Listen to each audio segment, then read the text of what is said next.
Welcome to LOA Today. Walt Thiessen and Alex King here on this Tuesday, January the 8th, 2019. It's 4 p.m. in New York and 1 p.m. in Los Angeles, 9 p.m. in London, and in Sydney, Australia, it's 8 a.m. Wherever you are in the world, that is. Thank you for joining us either for the live stream or for the recorded podcast of LOA Today, your daily dose of happy. And it's a happy/sad day because we got word today. It's bittersweet. It is. It truly is. Because we got word today that Carlos is doing so well in terms of moving his career forward that he can't be a co-host on our show anymore. Oh, no. It's a sad thing, but it's a great thing. Because yes, it is. It's like he texted to me last Friday, Alex, when he let me know that he wasn't going to be able to make the Friday afternoon podcast with Linda. He said, Wait, so he missed Tuesday and Friday? He missed Tuesday. Yeah, he's missed 2 Fridays in a row, actually. And now this Tuesday. Oh, yikes. Yeah. So, I mean, it was kind of, you could kind of tell it was coming. But when he texted me, he said, this stuff really works. Yeah. Which is a great comment. Yes, it does. It really does. Yeah. He's right, though. It's kind of startling when it works because, oh my God, it really does work. Look what's happening to my career. It's cool. It's good stuff. So, how you doing? I mean, since last Friday, how's it been going? Everything's been going great. I am vibrating so high. Oh. Life is just great. Oh. And I'm mad because Carlos isn't here because I wanted to thank him. Oh, really? Because I now have a boyfriend. Congratulations! Yes. So 2019 started off right. With a bang. Just like that. Yeah. So it was, we met kind of sort of through Carlos in a way. No kidding. Because our first podcast together, we were talking about, what were we talking about? We were talking about dating apps. Right, and yes. Carlos had suggested a dating app that I hadn't tried. So I was like, all right, let me give it a shot. Let me see what's up. So I tried it out, and then I was like, and then I given up. I was like, all right, I've been on all these dating apps for like a year and a half. I'm done. But I'll leave them on my phone, so whatever happens, happens. Mm-hmm. And then like a week later, this guy named Mike messaged me, and he was like, I like your picture. And we've been talking ever since, and now we're official, and thank you, Carlos. Fantastic. That is great. So like I said, I'm vibrating very high. Okay, so you have to remind people who are looking at dating apps and still single and not finding the right person, what's the magic dating app? Hinge. Okay. Hinge. Hinge. That's the winner. All right. Yeah. Fantastic. I'm really happy for you. That's great. Thank That's really you. great. Yeah. That's exciting. And you did exactly, I don't know if you did it on purpose, intentionally, but you did exactly the right thing. You gave up. I did, yeah. Was that intentional? Like, you know what? Well, I had ran into a dude who wasn't so pleasant. So I was like, I'm done. I'm fed up. Yeah. I'm over it. And then I was like, I'll leave the apps on my phone. Mm-hmm. I'm just not going to be swiping. So I won't be looking, but mm-hmm. If something pops up, then I will see what happens, and that's what happened. That is great. Yeah, well, it's reminiscent of my own story. That's why I mentioned that. That's what I was thinking too. Yeah, exactly. I mean, because I've been going through maybe more years of frustration than you did, but I've gone through quite a bit of frustration, and I literally said, I'm done. I threw in the towel. I didn't even have dating apps to fall back on, I had nothing. The only reason I even connected with Louise is because the person who connected us was a coworker of hers and somebody I knew from the. I mean, that was it. There were no dating apps at all. Well, technically, Carlos was a coworker, so this is true. Same story. This is true. Very, very true. Yeah, that's great. Yeah, that's wonderful. Can you tell me anything about him, or tell us anything about him? I should say. He said I can tell you everything about him except his last name. Oh, okay. His name is Mike. He lives about an hour away from me, but he doesn't mind the drive, so he's been down here all the time. He spent the weekend with me. He bought me a 55-inch 4K TV. Oh, jeez. He said I needed a bigger TV. Oh, my God. I know, right? I was like, okay, I think I'll keep you. Yeah. Holy cats. Whoa. Yeah. It's like, oh, I like you. Here's a TV. Exactly. I was like, are you just handing out TVs to all these girls? Like, what's going on? Now, that's an expensive dating life when you think about it, you know? Yes, and I'm not an expensive chick, so I was like, I felt uncomfortable accepting the gift, but I'm like, I'm not going to fight you for longer than a week. So after a week, I was like, fine, let's get the TV. So what's he do? What are his interests? What is he like?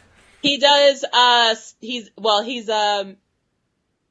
not military. What's the word? He's a Marine vet. Oh. He's also a firefighter vet. Uh-huh. And he does stocks and cryptocurrency. Really? Oh my goodness. Yeah. Wow. Mm-hmm. Okay, so he's a blockchain guy. All right. Okay. I don't know what that means, but okay. That's cryptocurrency. Okay. It's like Bitcoin and stuff like that. Yeah. Right. Well, I know what Bitcoin is. That's the only thing I know about cryptocurrency is Bitcoin. Mm-hmm. And that's from an episode of Grey's Anatomy that I learned about it. They call it blockchain because it keeps track of all the transactions that occur using that particular coin, and it stores it in the coin. That's one of the ways that they try to maintain a transparency. And there's a whole theory. Mm-hmm. I won't even try to explain the theory. I'm not sure I even understand the whole theory, to be perfectly honest. Right. And sounds complicated. It is. He tried to explain it to me. Yeah. And I do. The best. Oh, go ahead. I was going to say the best part is that he has Asperger's just like I do. Oh, you're kidding. Oh my goodness. I know, right? I was like, no, stop it. Because I almost didn't want to tell him because I like to dole out my crazy in like little intervals.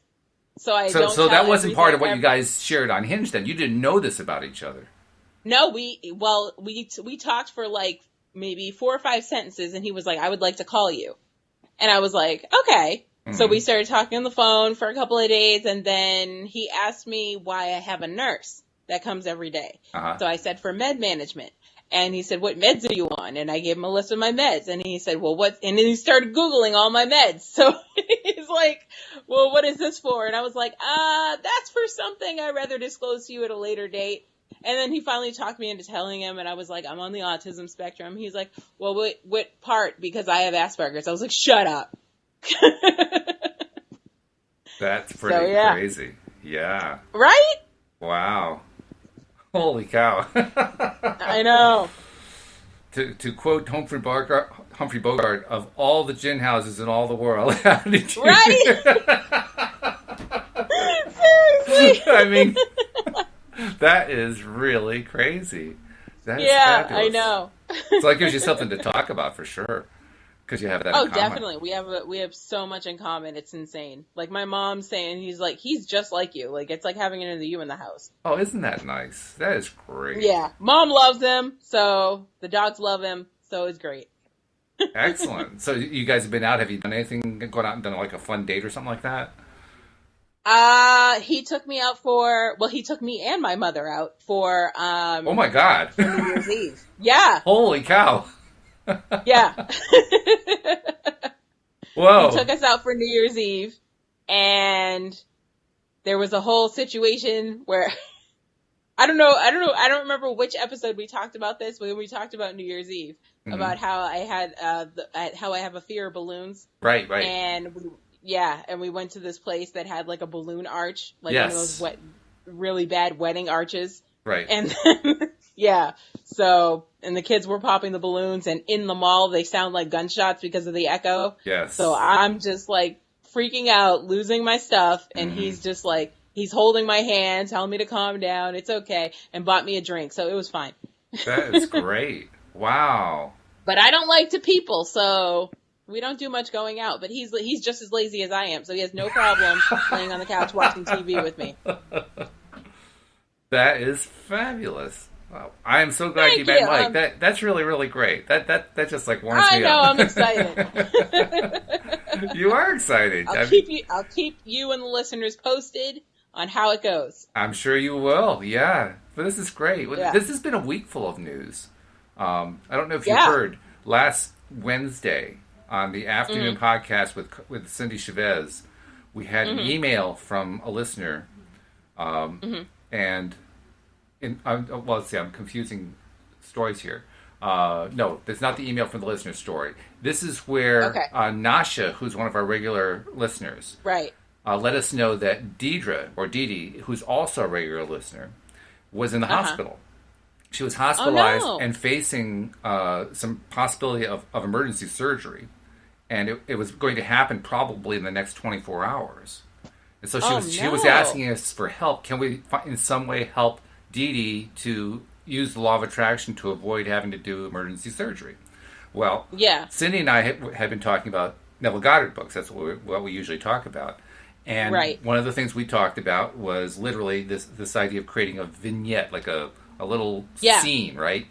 And so we just, as a group, we created the scene where we were all imagining Dee Dee out of the hospital, back at her computer, interacting with us, typing comments in and so forth, totally healthy, happy. Right. We just did this whole thing as a group. And the whole thing had to happen in terms of attracting the right thing by that Friday. So this is Wednesday, and by Friday, I get a message from Nasha saying that it had worked, that Dee Dee didn't have to have the surgery. And Yay! then a couple days after that, I hear that not only did she not have to have the surgery, but she's out of the hospital. Yay! Oh, good news all around. Isn't that great? That's fantastic. Yeah. See? Law of attraction works, people. Oh, man. It really does work. It's fabulous how well it works. And yes. It also works, I mean, I've mentioned this one, too, to listeners on earlier podcasts. It sometimes works in ways where we have to say to ourselves, I don't know what's going on. I don't understand it. But I'm just going to see it in its most positive light and just go with it and not worry. Because worrying doesn't help at all. And for me, it's like I was telling you before the podcast, about 4 or 5 days ago, I started getting inundated with friend requests on Facebook. Right. Mm-hmm. Now, like most people, I get, 1 or 2 a week or something like that, if that, I've been getting, I don't even know what the current count is. Last I counted 2 days ago, I had 500 requests over a 3.5 day period. Wow. I don't know what to make of that. Like I said to you before the podcast, the only thing I can think is I've been putting out there that I want more listeners for the podcast. Maybe Source Energy kind of got messed up and said, well, he just wants Facebook friends. I'm not quite sure. So I'm now putting out to the universe, it wasn't quite that. What I really want them is to actually be listening to the podcast. I don't need a lot of Facebook friends. Just, listen to the podcast. Maybe they're doing both. Maybe they're listening and decided to become friends with you. Possibly, yeah. It actually got to the point where I just stopped answering instant messages, though. Because there were so many people, after they connect, they want to talk to you and so forth. Right. I had so many instant message contacts that if I had answered all of them, I would have been on Facebook continuously 24 hours over the last 3 days. And I still wouldn't have gotten them all. I know, right? So I actually had to use this software to make a video to explain to people why it was that I couldn't talk to all of them so I could post it in the instant messaging. Yeah. Like, I apologize. I'm not really rude. Yeah. But this is the situation. You're not the only one. You're not the only one. And I still haven't even caught up with all of those yet, but I have posted it to some of them, and a few of them have said things like, "Oh, I really wanted to talk with you." I've had people who I just friended with who were trying to call me using the Facebook calling feature while I was doing a podcast. Wow. I mean, this is just bizarre stuff. You can't make this up, Yeah. So, I guess it kind of falls into the category of be careful what you wish for. Be careful what you wish for. And how you wish for it. Oh, my goodness. Yeah. So, I don't know what to make of it, but it's going to be fun to just see what happens. Maybe it all calms down just because I literally have not been able to respond to any of them in 48 hours. Yeah. So maybe the whole thing calms down just because I haven't responded. I don't know. I still feel like I have to respond. I mean, you can't just leave stuff like that.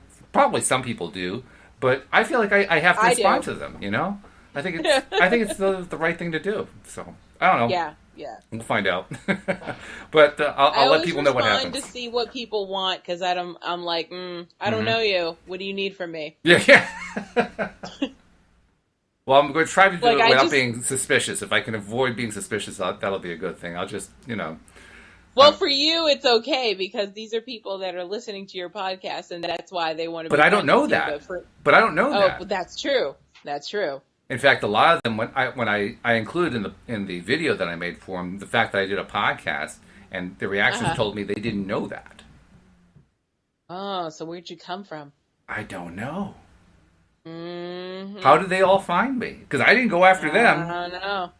Oh, no. I don't know either. I don't understand Sounds suspicious to me. It's strange stuff, no doubt about it. But I'm just going to keep smiling. I've heard of this weird stuff like happening on Instagram, but I've never heard of like 500 friend requests on Facebook. Like what on Instagram? Like what have you heard? Oh, like Instagram, they have these bots that like to friend you and say, "Oh, we can get you 5,000 followers if you follow us," or if that type of stuff. So, and I have seen, not so much in this batch, but I have seen a number of people who are friending who I was able to identify pretty quickly were from fraudulent, pages, fraudulent identities. Mm-hmm. I love the one who was born in Los Angeles, living in Houston, had one photo, and their phone number was from somewhere in the Middle East. Yep, that's suspect. It's like that's a catfish, Walt. That's a catfish. Come on, guys! You could do better than this. This is right? not hard to figure this one out, right? I also there were like 2 or 3 of them that were definitely fake profiles that contacted me, and they were making really nice to me, and they were appealing to me as the male by posting profiles that were these skimpily clad female type photo things. And that's how to get you. Yeah, so then they tried to talk to me. So I do like a very sparse chat because I can kind of sense where it's going, but I want to see where it's going because I like turning in profiles. And whenever I see a fake profile, I love turning into Facebook. So I'd wait till it go. And what the 3 or 4 of them were doing is they were telling me, let's see, what was the scam?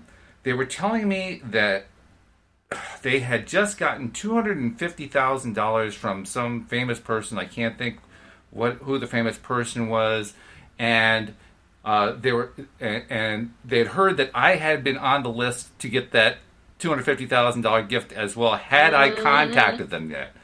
And I'm saying to myself, who falls for this? Right? I mean, that's like the Nigerian prince who wants to share his fortune with you. So report. Yeah, exactly.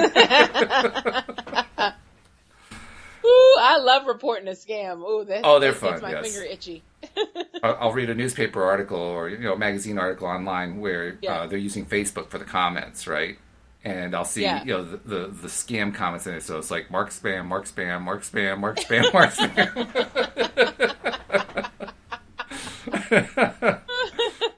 It's entertaining, Yeah. Right? Oh, jeez. Oh, the things that gets us through the day. Absolutely. So, we were supposed to talk about Reddit headlines today. That was something that last week I thought was going to be a really cool idea. I have to say, since then I've been monitoring Reddit, and it's even worse than I thought. I tried to warn you. There are some crazy people in this world. Yeah. Really sick, crazy people posting some really sick, crazy stuff. Among the least crazy. The least crazy. And I mean, some of these, I wouldn't even know how to rewrite the headline because that's what we're trying to do, right? Write it into a more positive headline. This one, it was funny, but it was crazy. It's a video of a guy who comes into some establishment. I thought at first it was a bank, but when I see the counter, it's not a bank counter. And he has a gun in his hand, and he points it at the girl behind the counter, and then drops the gun, and it slides off the counter onto her side of the floor. Oh, jeez. You had one job, bank robber. You had one job. And he's freaking out. He starts climbing over the counter, sees the video camera, turns, races out the door. Oh. You got to be kidding.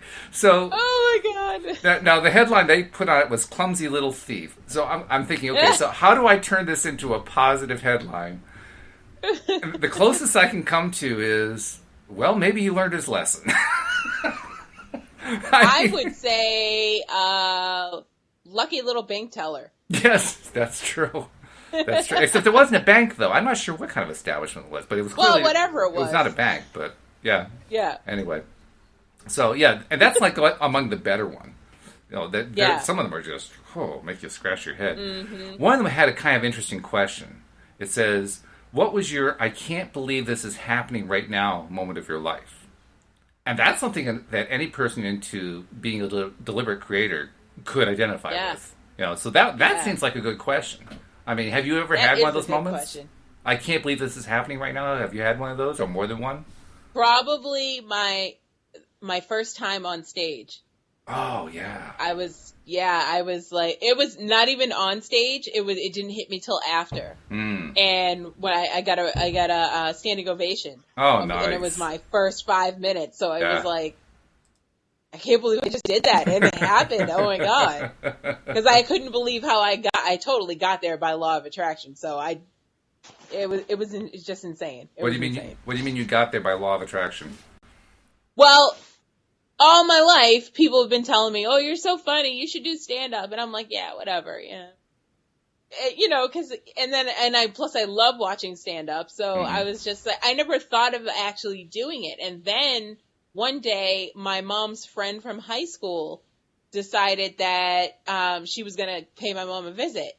And I was just making jokes the whole time she was there. So she was like, "You're funny. You should come on my show." And I didn't know she was a comedy producer. Oh, no kidding. So, yeah. So she set me up. She was like, "All right, we're going to give you 5 minutes. Come with your jokes. Come on this day and be ready." And I was like, I had no idea what I was doing.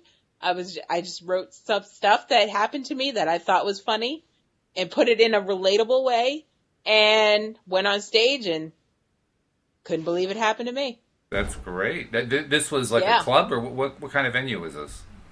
It was like a restaurant, but it had a stage in it. Oh, okay. All right. Yeah. So like dinner theater kind of thing. Yeah, dinner theater kind of place, yeah. Mm-hmm. Well, that's good. Well, you're going to get an upper class kind of clientele when you're in that kind of place, so that's good. Maybe not. Yeah, okay. Middle class. Middle class, oh, okay. Yeah. So it wasn't like, expensive dinner theater, it was just dinner theater. No, it was like the meal came with the show, type thing. Okay. That's good though, that's like, fun. You pay for the ticket, you get a free bloomin' onion, stuff like that. Oh, that's funny. I'm trying to think if there have been any incidents like that. The only one that I can think of off the top of my head is the story that I've told a few times. I wrote it in the book that a bunch of us put together and published last May. And I was telling the story earlier today about how Louise and I moved from Virginia to Connecticut and all the crazy stuff that happened in that. And Great story. And what was so crazy is that it virtually, not all of it, but most of it happened in about a 2-week span. So in the middle of that, even though it was a tortuous kind of a thing, like, oh my God, how are we going to get through this? It was one incident after another of, I can't believe that just happened. I can't believe that just happened. I cannot believe that just happened. I can't believe that just happened either. I mean, it was just like one after another. Oh, yeah. It wore us out. Well, it's like I said this morning, when it came to actually writing the story, Louise tried to write it first. And she got like 3 paragraphs out, and then she came to me and said, "I can't write this. It's too painful." Because it was too painful to go through it all. I had to write most of it because of that. And it was really painful to go through it. Mm-hmm. You have to kind of do like when you're a comic on stage or whatever. You have to kind of like put a boundary up and say, okay, the boundary's in place. Now I can write it with the boundary in place. That way I don't have to relive the experience. Because it was tough to go through that. But that's kind of what happens. When we're attracting stuff, and if we're not in our highest emotional place and our best feeling place, that's when you get the rockiest road. That's when you get the most bumps, and this wasn't so much bumps as it was, 20-foot waves, but it was... You're over there having a tsunami, and Like, whatever. the craziest part, I mean, I won't tell the whole story because I did tell part of it this morning, but the craziest part, I think, for me was when the moving truck was there. And literally the day before, the night before, I had arranged to sell the car. To my amazement, because I hadn't been able to get any offers until the very last day. And this guy calls me while I'm driving that car home to say, is the car still available? I said, sure, I'll meet you in the house in 15 minutes. He shows up, and I was asking $800 for this 12-year-old car. I mean, it had like 235,000 miles on it, so I mean, it wasn't worth a whole lot. Wow. And he says, I'd like to come over. I'll bring my trailer with me. I said, okay, that sounds good to me. He comes over. Yeah. I go in the house because I had just gotten home and went to do a couple of things while he's looking at the car. I come outside and he says, did you know that you don't have any oil in the car? What do you mean? I just drove the darn thing. And I looked, and sure enough, it was on fire. It was dry. There was not a drop of oil left in it. It was basically riding on whatever layer of oil was still on the cylinders. I mean, it was crazy. And so now, of course, the value of the car is nearly nil. You know, what do you do with a car where the engine is blowing through oil like that? So the guy said, well, I can't offer you $800, but I'll offer you $500, which is what I was hoping I would get ultimately. Right. $500 for a car that just leaks oil all over the place? Yeah, take it. Sure. It's okay with me. The next day, the moving van shows up to move us out, right? And we had arranged with them to have them tow our other car, because we also had a rental car that we were going to drive up. It was a SUV kind of vehicle. And we were going to load it with the remaining stuff and the cats and drive it up north, along with the moving van. The guy with the moving van shows up and says, I know that we promised you we would drag your pickup truck behind the truck, but we now know we cannot do that. The company won't let us do it, and I don't think the traffic laws let us do that. So now we have a pickup truck there, and we have to do something with it. And this is a truck that I was hoping to get like, $1,200 for it or something like that. It was not in great shape. It was old. It was in decent shape for an old truck. It had like 135,000 miles on it or something like that. But it was, again, about a 12-year-old vehicle. So it was nearing the end of its life. But now I can't drive it up there. Because, first of all, that would mean that Louise and I would have to take separate vehicles. Louise can't drive long distances. This was like a 500-mile trip. Anything over 100 miles is more than she can really handle. So there was really no way for her to drive the other vehicle. Plus, I wasn't 100% sure it was going to make it to New England. So I know, right? So I'm trying to figure out if there was oil in that what the heck to do. Either. I'm trying to figure it out as I'm talking to the guy. And as I'm talking to him, one of his employees comes up and says, would you be interested in selling that pickup truck?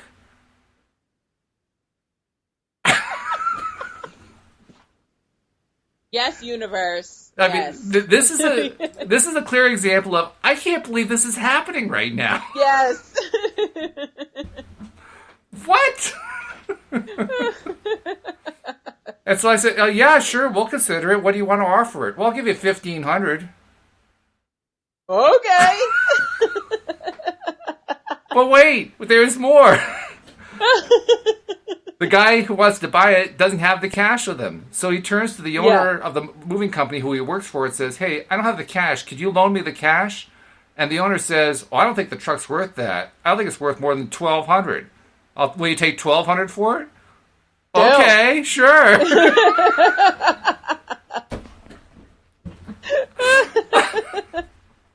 Would have taken $1 for it at that point. Yeah, I mean, where's the nearest junkyard? That was my option. I mean, we had to leave then. There was no time. Right.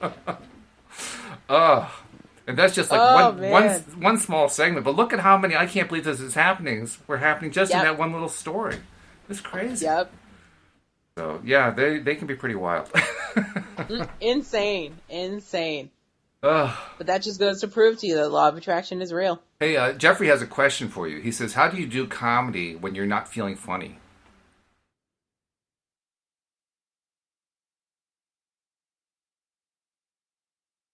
Whoops. What happened? Did we lose you? I can see you, but I can't hear you. Sorry, I had a phone call. Oh, there you are.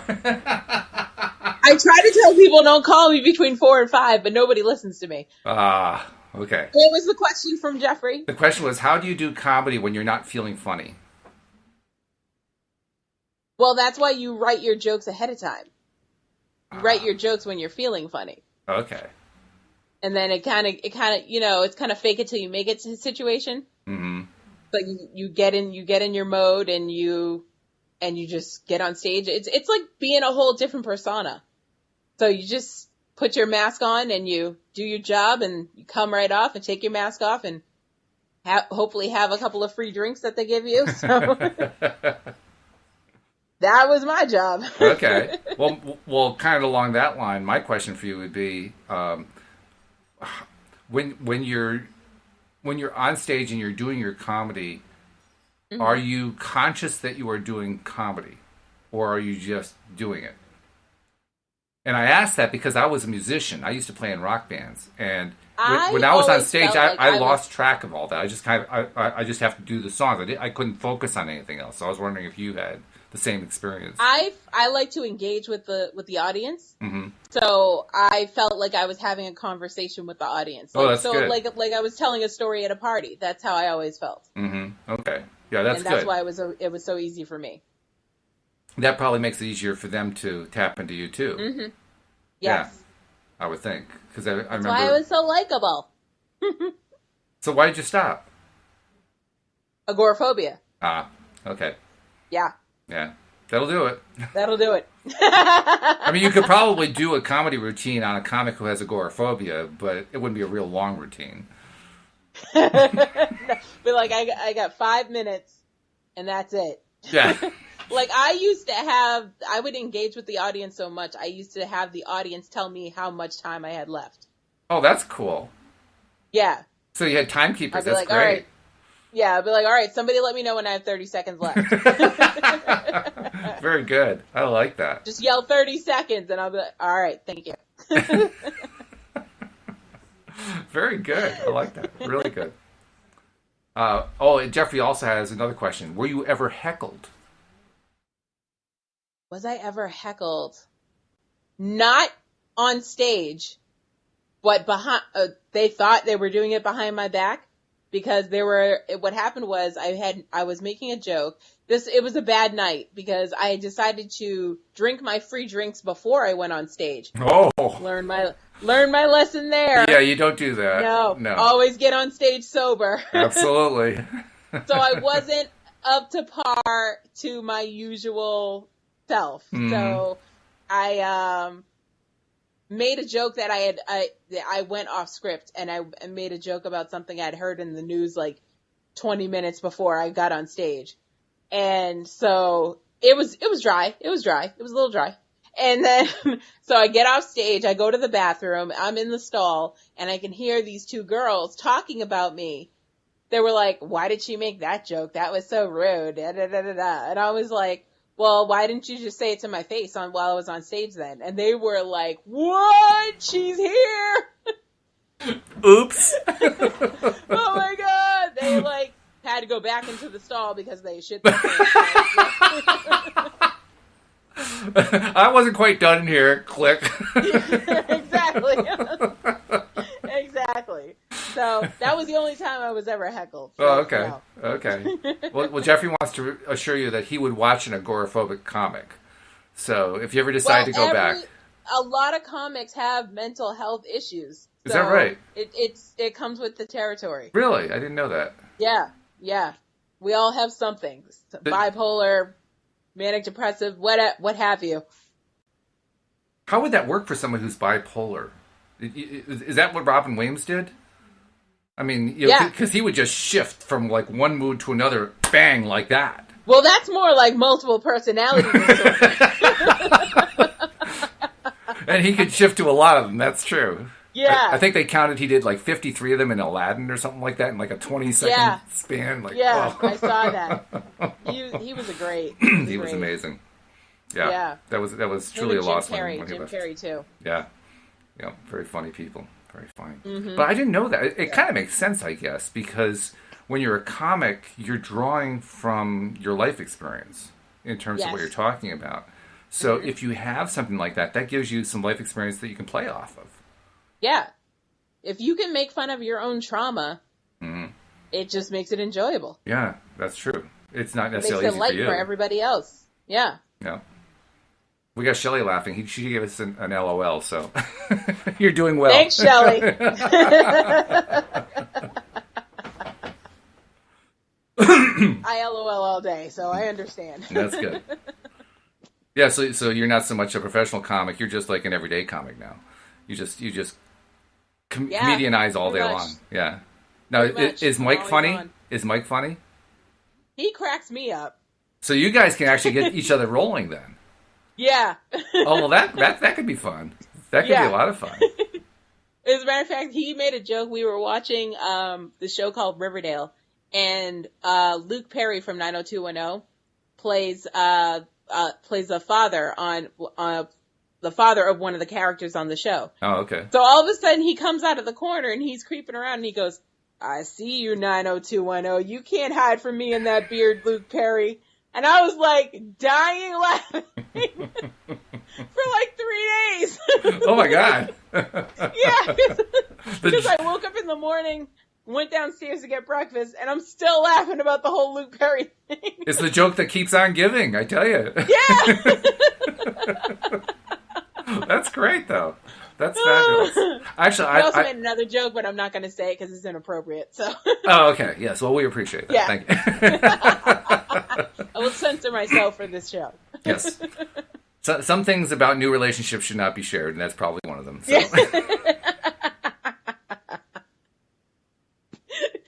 And Jeffrey points out Jim Carrey is a follower of the law of attraction, and that is true. He is, yes. Yes, he's very big into law of attraction. Mm-hmm. It's our peoples. There are actually quite a few comics who have an interest in it and are aware of it and use it and so forth. And yep. I've often wondered, like, what's the percentage? Like, what's the likelihood that a comic who is trying to make it makes it more likely they're going to get there because they are deliberate of creators. Law of attraction. Yeah. Yeah. I wonder about I know, that. right? Yeah. That's an interesting statistic I'd like to know. I don't know how you track that one. I guess you have to do like a survey. Yeah, you'd have to do a survey. We are about to... Have you ever manifested an audience? Yes, right. We are about to take a measurement to find out, does this person have the law of attraction gene?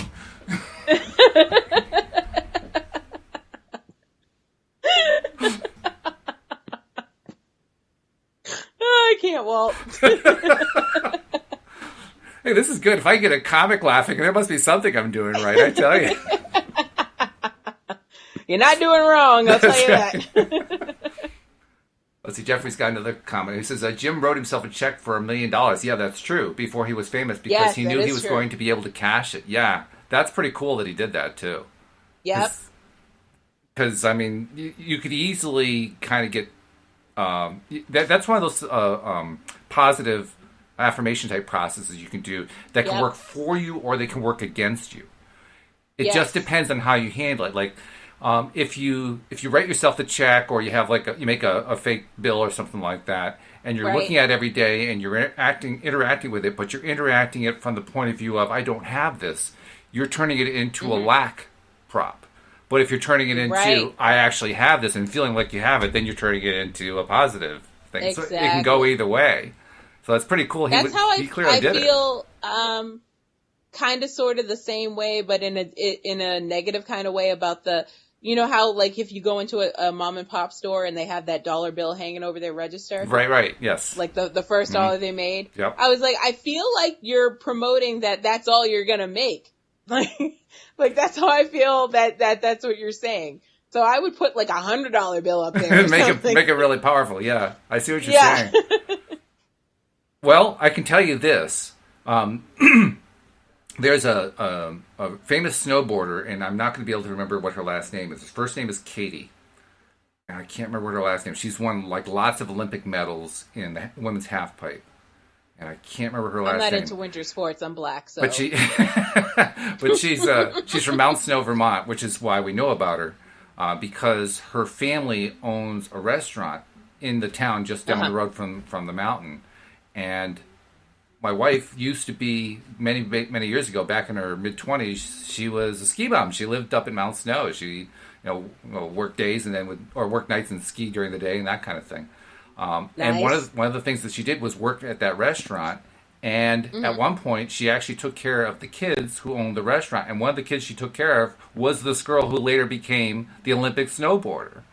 So, wow. So the first time that we saw them on the Olympics, and we saw her win her first gold medal, Louise gets on the phone to her friend Leona and says, "Leona, we were just watching the Olympics. Is that?" And that's as far as she got. And Leona says, "Yes, it's her. That's her." Wow. 6 degrees of separation. Absolutely.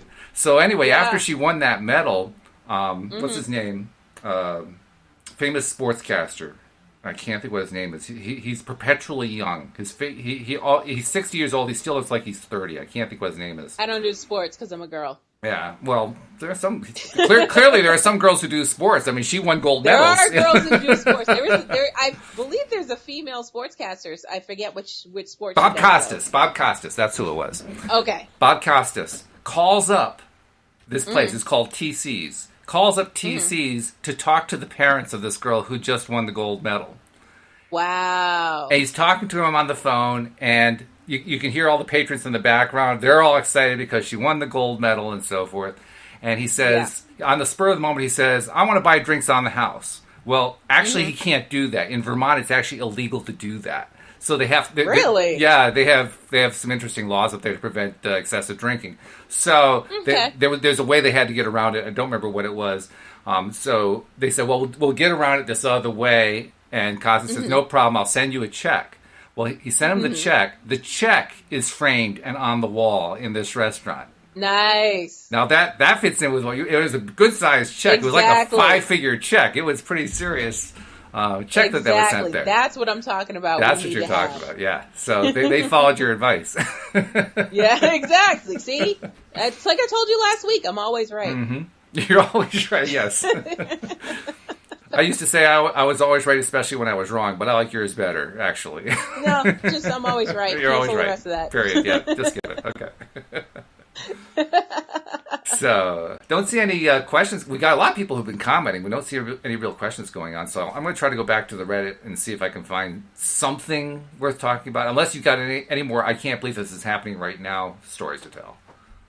I have one, but it's not about me. It's about a friend of mine. Well, that's all right. That qualifies. My friend Micah, that we went to like elementary school together, grew up together and everything.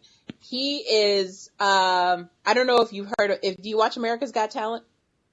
Only like the occasional YouTube video. I don't watch the program regularly. Okay, well, him and his quartet were on it. Oh. And they almost won, I believe it was, what was it? 4 seasons ago. Uh-huh. So now they're back because they're doing America's Got Talent Champions. So now they're back on the show. So when he posted that he was going to be back on the show, because he came in, he was like the runner up. Oh, okay. So I was like, oh, so close. Yeah, right. So they almost won. So now they get a second chance to bring it all home again. Fantastic. Well, hey. So I feel cool. But they've been doing amazing since they've been off the show. Like they've been touring the world. Nice. Doing all sorts of concerts. I saw them twice in concert. Amazing show. What kind of stuff is it that they do? They do their own. It's contemporary music, but they do their own covers of different songs. Okay. Like they did my favorite song, "Carry On My Wayward Son." Oh yeah. Okay. So they did their own remix of that. So that was interesting. But now they're starting to get into their own original music this year. So that's what's going to happen. So I'm excited for them. Good luck to them. The Sons of Serendip, if you ever want to look them up. Sons of Serendip. Okay, well, you heard it here first. Yeah. when they win the next time on America's Got Talent, we'll know why. It was because everybody vote because they're from Boston. So everybody vote. Well, it's more than voting. It's voting with our hearts and our minds. Yes. Because that's what we did with Dee Dee, right? So what we want to do is we want to take this as an opportunity to hold them in our minds, so to speak, as being the winners. Imagine them up on stage, and they've just been announced as the winner of the America Got Talent contest for 2019 or whatever it is. Yeah. And you'll play that scene out because that's the scene that helps make them be the winner. Exactly. Yeah. So I just placed my vote energetically. All right. Yeah. Well, high five. All right. There we go. I think I just hit the microphone, but that's all right. Sound effects are key. Yes, they are. Oh, let's see. Shelley says, I'm a bit confused about the title of this podcast. I don't go on Reddit, so maybe that's my confusion. And I can tell you, Shelley, you're better off. Yeah, you are. I did it. I went to reddit.com about a week ago and saw some headlines that I thought would be fun to turn into positive headlines. And that's what was the impetus behind this show title. The idea of... It's kind of similar to the idea of if we have something going on in our lives and we're telling the wrong kind of story, we need to practice changing the story around so that we're telling a more positive story. So let's practice change the narrative. Change the narrative. So let's practice the skill using stuff on Reddit, because Reddit stuff is usually, fairly negative. Well, turns out it's really negative. Which is what I was telling you before. You did. It's true. And so I'm kind of very selectively scrolling through and just skipping some stuff and saying, no, we're just not going there. Nah. It's not worth it. That's team too much. Nah. But I will go to this one. This one, just because in honor of the fact that you and Mike have connected with each other and looks like things are going great with you. So I want to turn this headline around to kind of match your narrative, because the headline says, is he cheating on you? Enter a live psychic chat now to find out. Which is like the worst thing you can do from an LOA perspective. You do not want to go to a psychic to find out if they're cheating. Well, yeah, if you think you need a psychic, they're probably cheating. This is true. Yeah, it's probably not your best investigative technique method. No. Yeah. Go with your intuition and save yourself 99 cents a minute, okay? Right. That's just my advice. No, I agree. I think you're right. I think you're right on with that. But even more than that, if you're going to go to a live psychic at all, why would you want to go for cheating? Why wouldn't you want to go for a happy, healthy relationship? That's the way I'd rewrite the headline, Or see what your future beholds, or something. Exactly. Yeah. Give yourself at least a chance for something happy. You go to a psychic. I don't care who the psychic is. You go to a psychic, you say, I'm trying to find out if he's cheating on me. What's the psychic supposed to say? Right. They did an episode about that on Supernatural. There was this really good psychic, and this guy came in to find out if his wife was sleeping with the gardener. And she totally was. But the psychic didn't tell him, and her answer was, the guy was like, well, why didn't you tell him? And she said, because they don't come to me to know the truth. They come to me to hear good news. Yes. So this is definitely... I would be more interested in seeing a medium than I would be a psychic. Why is that? Because I feel like you would get more information from people from the beyond rather than people who can see the future. You know what I mean? Because if you're on the other side, you can see the future anyway. Well, theoretically, so a psychic can connect in any of those ways, including as a medium, in theory. Nope. They're separate. Well, there are some psychics who a medium say otherwise. A medium can be a psychic, but a psychic can't be a medium. Okay, you're gonna have to explain that one. I can't. A medium can calculate that one because a medium can speak to the other side. She has the ability to find out things about the future, but a psychic may not have the ability to speak to the dead.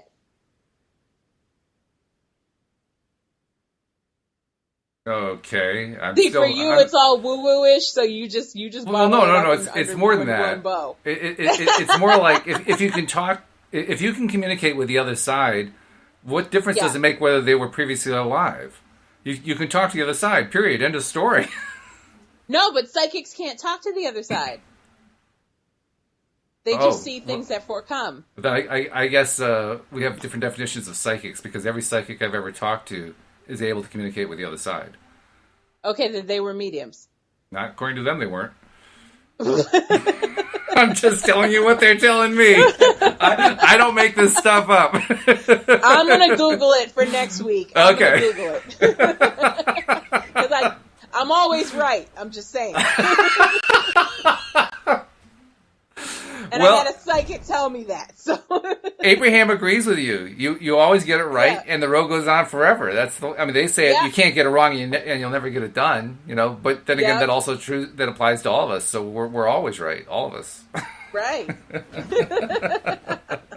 I just like to announce it every 20 minutes. Yes, right. Well, that's good. That's a show of self-confidence, and I like that. I applaud that. That's me. So, still, let's see. Shelley says, not true. I read cards, and I can connect with the other side occasionally. Shelley's my Monday evening co-host. So now we have a third point of view. Which part is she saying is not true? That's a good question. Is she talking to me or you? I'm not really sure. Or is she talking to the other side? And she followed up. She said it's energy reading either way. And that is my personal experience, that it's energy reading. I agree with that. I do agree with that. Okay. I'm not sure that it answers the question, but it's interesting. It doesn't, but okay.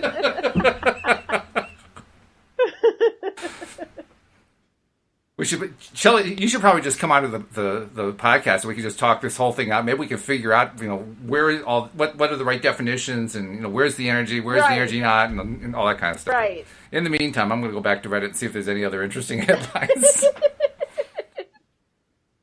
Now this one was cute. You don't really need a different headline for this one. The kid of a picture of a baby, probably about 6 months old, with a little. What do you call it? The little fish, the little goldfish chewable things in his ear. And it fit perfectly in his ear. And the headline says, one of the stranger perfect fits. But it's cute because kids put stuff all over the place. You can just see a kid sticking the fish in his ear for safekeeping. It's perfect. Oh, that's disgusting. Now, how do you turn that into a positive? I have no idea. I can't even begin to turn I don't know. I just know that, have you ever accidentally tasted earwax? Because let me tell you. Yeah, I hope he doesn't eat it. That wouldn't be so good. Yeah. No, do not eat that goldfish, sir. Right. Yes. So maybe the headline is, do not try this at home. Exactly. Yeah, okay. Put that around. Oh, good grief. So let's see. What else do we have here? Okay. This is strange. Uh-huh. A person wearing a suit in a room full of people in t-shirts is usually the most important person there. A person wearing a t-shirt in a room full of suits. Oh, Shelley's here! Oh, she logged into the platform. She logged cool. in. Hi, Shelley. Unmute your thing. Here we go. I got her unmuted. Oh, sorry. Hello there. I have to unmute. Okay. Yeah, you're unmuted. You're there. Okay. So you're going to straighten us out on this whole psychic energy thing? Well, no. I mean, I think everybody's entitled to their opinion or their experience with it. But I seriously think it's just all energy. Like, I read tarot cards, but I don't consider myself, like, a teller of the future. Uh-huh. For me, it's more about, like, reading people's energy and giving them some, like, insight to what they should do. And then I just throw a bunch of law of attraction stuff in there while I'm doing my readings, too. So it's kind of just, like, a vehicle for me to do all of that and kind of tap into someone's energy. But occasionally I will have experiences with the other side where but I don't really know what to do with it. I'm the same way. That's not something that I've like experienced my whole life. 'Cause you hear of like mediums, like real mediums that are like, yeah, since I was a kid, I've been seeing people in my room and I've been, seeing people that weren't supposed to be there or seeing my grandparents after they died and stuff. And I haven't had that experience, but I've had experiences where I've just felt energy just come and stand beside me. And I'm just like, what do you do? Like, what do you want? Like, what's going on? Yeah. You know? And so I've definitely felt it. I just don't know what to do with it. So. I'm in the same boat. Yeah. Yeah. Okay, so it sounds like we And at ironed the it same out. time, what? It sounds like we ironed it out. Okay, we're all on the same page. This is good. Yeah, we're good now. You can go. No, you don't have to go. You don't have to go. But thanks for chiming in. I appreciate it. No problem, no problem. I just was like, no, but I don't even consider myself like a psychic. I consider myself like just an energy reader. I've just, Right. The cards have just been like the way I can do it, and it's really easy for me. And you know, most, like probably 95% of the people I read are just like, wow, you are so on, you know, and yeah, so.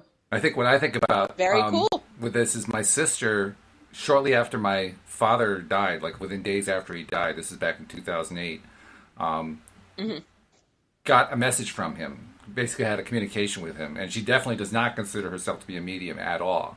But she does consider herself to be psychic. And basically got some insight from him about what it's like on the other side, which was kind of cool information because she told us that his message was that on the other side, everything over there is like a festival. It's a festive kind of atmosphere. Which sounds pretty good, actually, when you think about it.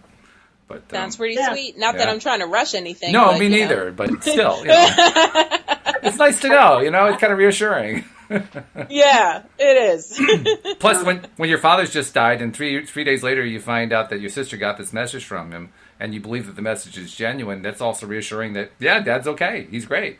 You know, right? It feels good. Yeah. So that's my take on it. But I have never really figured out what the definitions really are, and I guess it doesn't really matter. What really matters is what information are you bringing to the table? Where do you feel it's coming from? Do you think it's telling you? How do you interpret it? That's the important stuff. It doesn't really matter what you label it. I don't think. Yeah. I agree. Yeah. In fact, there were I think two. as long as you're coming from a good place and you're not trying to fake the funk, you know what I mean? Like, just trying to scam people out of their money. Yeah. Oh, yeah. Yeah. I've never paid. I think as long as, like I said, I did the phone readings for a while, you know, just like a way to make money doing something I love. It was horrible. Really? It was horrible. So it's just as bad from the other side. Yeah, and most of it was like what you were talking about earlier about like people wanting to know, you know, is he cheating on me? What time is he going to call me? You know. Yeah. They want specifics. Yeah, like things like that, and it's just like I'm not pulling that up. I'm pulling up that you need to get yourself together before you go out looking for another person, or you're just going to keep finding the same situation again. You know, right, which is almost always it. They don't want to hear that. So the psychics that are really good are telling people what they want to hear. And then the little trick that goes in there that you wonder about is like, okay, it's like the placebo effect. Like if they've told them that and then they believe that doesn't happen because of the law of attraction. Law of attraction. Yes. That's where I would have a little bit of a conscience issue. I wouldn't be able to be that kind of a phone psychic even if I had that kind of psychic ability, because I wouldn't want to deliver bad news. Because what if I helped to create a chain reaction? I don't want to be a part of that. Now, it's not my responsibility. It's the responsibility of the person who is actually living it, because they're the ones who choose what they're focusing on. But I don't even want to contribute to that. Right. So, anyway. I can see that. Yeah. Okay, well, this is cool. Well, Shelley, thanks for stopping in. You just made this an even more fun podcast. I just wish we had more time to talk, because we're kind of at the end of the hour. But in fact, if you want to jump in more often, because I don't know if you caught the beginning, but Carlos has gotten so successful out in Hollywood that he had to drop off of doing the podcast. Cool for school now, he's too cool. It's crazy. Yeah. Okay. So if you feel like dropping in on Tuesday afternoon, feel free to drop in on Tuesday afternoon again, because it's just gonna be Alex and me, and we'll be glad to have you join us. Okay, sounds good. Well, I'll leave you guys to it. Thanks for letting me pop in, and you guys have a great day. All right, you too. You too. Okay, bye-bye. Bye-bye. Bye. And Alex, since we're out of time, we'll have to carry on our conversation on Friday with Tom Wells. Yes. So I hope you and Mike have a great few days. I want a full report. Of course. Minus the sort of details, just the good stuff, the stuff that well, you the can share. TV is fantastic. I'll tell you that. I love it. All right. Excellent. Great. Well, then I will be talking to you then, and hopefully all of our listeners will come back as well. We'll see you next time here on LOA Today. Goodbye, everybody.